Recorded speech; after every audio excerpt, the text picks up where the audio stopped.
Now, Vincent, if you print newspapers, you make sure you've got lots of pink paper lying around. If you're a house builder, you make sure you've got plenty of bricks.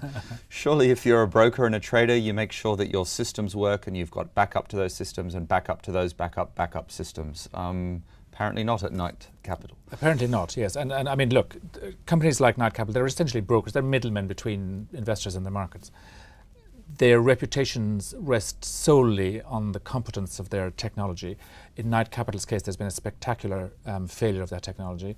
On Wednesday, some algorithm trading program just went wild and sent out all these orders that sent the market haywire and have cost the company. And when these things happen, it never seems to result in a profit, unfortunately. Never ever. They've lost $440 million, I think, which is more than it's about 80% of their first half revenue. And now teetering by all accounts. And now teetering, yes, and vultures are circling, and there's and so everybody is coming out of the woodwork now to say, we told you so, this can happen again.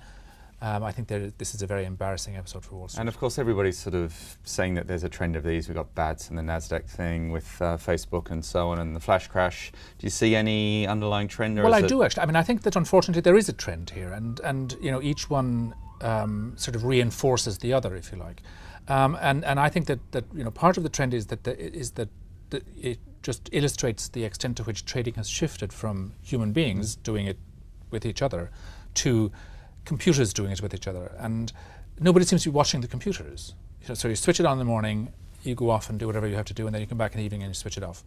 And these things churn out trades, like hundreds of them every second. Most of them don't get done because there isn't a matching trade for them. But so nobody's watching, and when something goes wrong, there's nobody there to sort of turn it off. But at the same time, there are trillions of dollars worth of transactions every hour in the world. It's you'd almost expect more of them, really, or do you think this is? Yeah, no, precisely. I mean, I think that and the reason why these episodes generate so much publicity and why everybody sort of stands up and says, starts pointing fingers, is because they are so rare.